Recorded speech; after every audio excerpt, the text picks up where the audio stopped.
holding their arms high over their head. Then, slowly and deliberately, they lay flat on their stomach. What the hell? Then I spotted a helicopter drift around the south side of the Hoover building. Just about all I could see was the nose and rotor.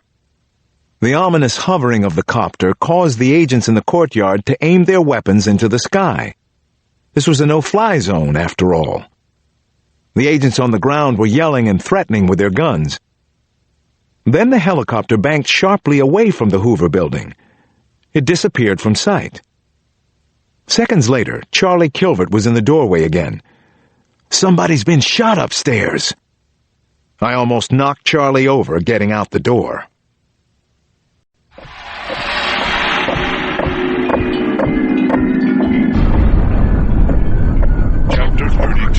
Chapter 32. The MD-530 was really moving as it got to Washington. The pilot was using office and apartment buildings for cover now, sliding between them like somebody playing the craziest game of hide and seek. The flying tactics would avoid radar detectors and also confuse the hell out of casual observers, Nicky Williams figured. Besides, this was all happening incredibly fast. No one would be able to react, and an Air Force jet wouldn't fly in this close to these office buildings anyway. She could see the target now. Hot damn. The disturbance on the ground had been planned, and lots of people were at their windows at the target building, which she knew was FBI headquarters. This is really something. She loved it. She had seen some major league action in the Army, but not enough of it, and there were always 1,000 rules you were supposed to follow. Only one rule now, baby. Shoot this guy dead and get the hell out of Dodge before anybody can do a goddamn thing about it. The pilot had the coordinates of the targeted window, and sure enough, 2 men in dark suits were standing there, looking down on the street action, the diversion built into the plan. Captain Williams knew what her target looked like, and by the time he saw her rifle only 100 feet away, he'd be dead, and she'd be on her way out of there. One of the men behind the window appeared to shout a warning and tried to push the other one away. Quite the hero. No matter. Williams pulled the trigger. Easy does it. Then escape. The helicopter pilot used the same flying technique for exfil and headed directly to the drop zone in Virginia. It took just 3.5 minutes from the FBI building all the way out to the drop area. Nicky Williams was still buzzing from the shot and kill, not to mention the big fee she'd be getting. Double fee money, and God knows, she was worth every penny. The helicopter set down easily, and she jumped down off the skid. She flipped a salute to the pilot, and he reached out his arm toward her and shot her twice. Once in the throat, once in the forehead. The pilot didn't like it, but he did it. Those were his orders, and he knew enough to obey them. The female sniper had apparently told someone else about her mission. The pilot knew nothing more than that. Just his piece of the big picture.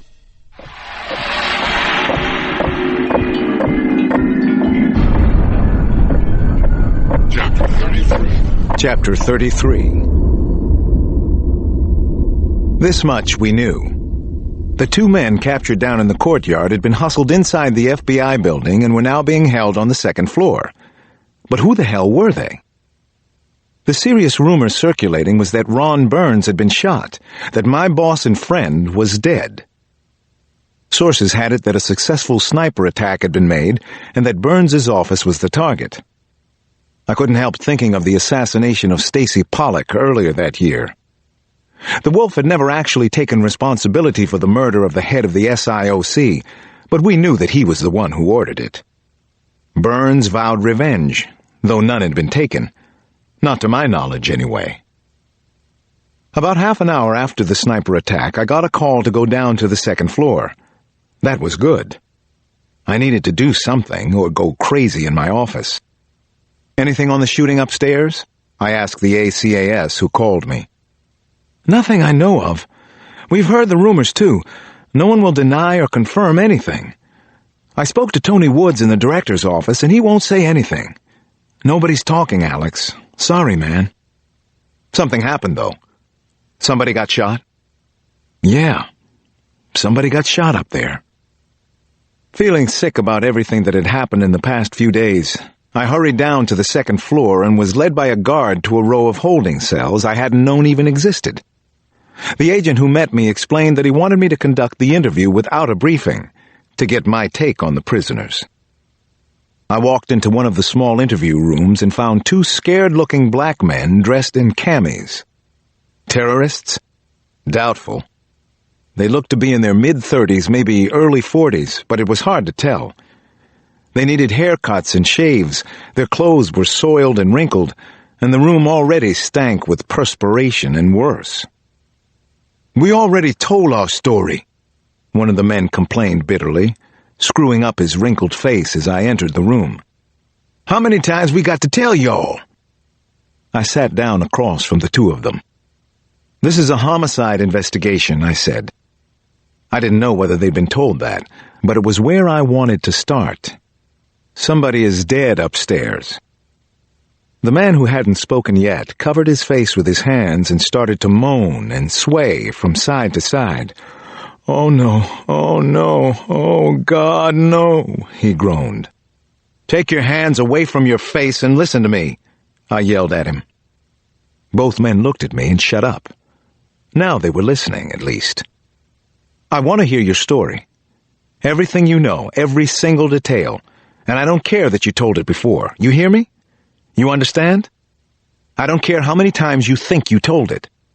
Right now, you two are murder suspects. So I want to hear your side of things. Talk to me. I'm your lifeline, your only lifeline. Now talk." They did. Both of them. They rambled incoherently at times, but they talked. A little more than 2 hours later, I left the interview room feeling that I'd heard the whole truth, at least their sketchy version of it. Ron Frazier and Leonard Pickett were drifters who lived near Union Station. Both were Army veterans. They'd been hired off the street to run around the FBI building like the crazies that they probably were in real life. The camouflage outfits were theirs, the same clothes they said they wore every day in the park and panhandling on the streets of D.C. Next, I went into another interview room to brief two very senior agents from upstairs. They looked about as tense as I felt. I wondered what they knew about Ron Burns. "I don't think those two know much of anything," I told them. "They may have been approached by Jeffrey Schaefer. Whoever hired them had an English accent. The physical description fits Schaefer. Whoever it was paid them all of $200. $200 to do what they did." I looked across at the senior agents. "Your turn. Tell me what happened upstairs. Who was shot? Is it Ron Burns?" One of the two agents, Millard, took a deep breath, then spoke. "This doesn't leave the room, Alex. Not until we say so. Understood?" I nodded solemnly. "Is the director dead?" "Thomas Weir is dead. Weir is the one who was shot," said Agent Millard. Suddenly I felt weak-kneed and woozy. Somebody had killed the director of the CIA.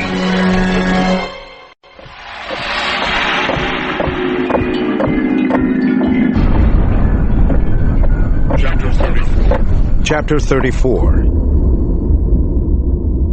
Chaos. Once word got out about the murder of Thomas Weir, it was on every TV channel, and the press cops began to circle the Hoover building. Of course, nobody could tell them what we thought had really happened, and every reporter knew in his gut that we were holding back information. Later that afternoon, we'd learned that the body of a woman had been found in the woods of Northern Virginia. We believed that she might have been the sniper who killed Tom Weir. A Winchester Magnum rifle was found with the body, and it was almost definitely the murder weapon. At 5 o'clock, the wolf made contact again. The phone in the crisis room rang. Ron Burns himself picked up. I had never seen the director look graver and more vulnerable. Thomas Weir had been a friend of his. The Weir and Burns families went on vacation to Nantucket together in the summertime. "You are an extraordinarily lucky man, Director. Those bullets were meant for you. I don't make many mistakes, but I also know they're inevitable in a military operation this complex. I accept that mistakes happen in any war. It's simply a fact of life. Burns said nothing. His face was expressionless, a pale mask, impossible to read, even by any of us. I understand how you're feeling, how all of you are feeling. Mr. Weir was a family man, yes? Basically a decent human being? So now you're angry at me. You want to put me down like a mad dog. But think about it from my perspective. You were told the rules, and you still chose to go your own way. As you can see now, your way led to disaster and death. It will always lead to disaster and death. It's inevitable. And the stakes are much higher than just a single life. So let's move on. The clock is ticking. You know, it's difficult to find people today who will listen. Everyone is so self-absorbed these days. Take Captain Williams, for example, our assassin. She was instructed not to tell anyone about the job she was hired to do, but she told her husband. Now she's dead. I understand that you found the body. Newsflash, the husband is dead too. You might want to retrieve the body at their home. It's in Denton, Maryland. Do you need an address? I can help with that. Burns spoke. We already found her husband's body. What's the point of your call? What do you want from us? I would think it would be obvious, Mr. Director. I want you to know that I mean exactly what I say. I expect compliance, and I will get it. One way or the other, I will get my way. I always do. So, that having been said, let me give you the gory details, the numbers. Our price to go away. I hope someone has a pencil and paper. Go ahead, said Burns. All right, here we go then. New York, $650 million US. London, $600 million. Washington, $450 million. Frankfurt, $450 million. A grand total of $2,150 million in US dollars. Plus, there are 57 political prisoners I want released. You will be provided with the names in the next hour. For what it's worth, all the prisoners are from the Middle East. You figure it out. Interesting puzzle, don't you think? You have 4 days to deliver the money and the prisoners. That's plenty of time, no? More than fair. You'll be told how and where. You have 4 days from right now. And yes, I'm perfectly serious. I also realize that I'm asking for a great deal of money and that it will be deemed impossible to raise. I expect to hear as much, but don't bother with the excuses or the whining. There was a short pause. That's the fucking point of the call, Mr. Burns. Deliver the money. Deliver the prisoners. Don't mess up again. Oh, and I suppose there is one other thing. I don't forgive and forget. You are going to die before this is over, Director Burns. So keep looking over your shoulder. One of these days, I'll be there and boom. But for right now, 4 days. Then the wolf hung up. Ron Burns stared straight ahead and spoke through clenched teeth. You've got that right. Boom. One of these days, I'll be there for you. Then Burns's eyes slowly went around the room and stopped at me. We're on the clock, Alex.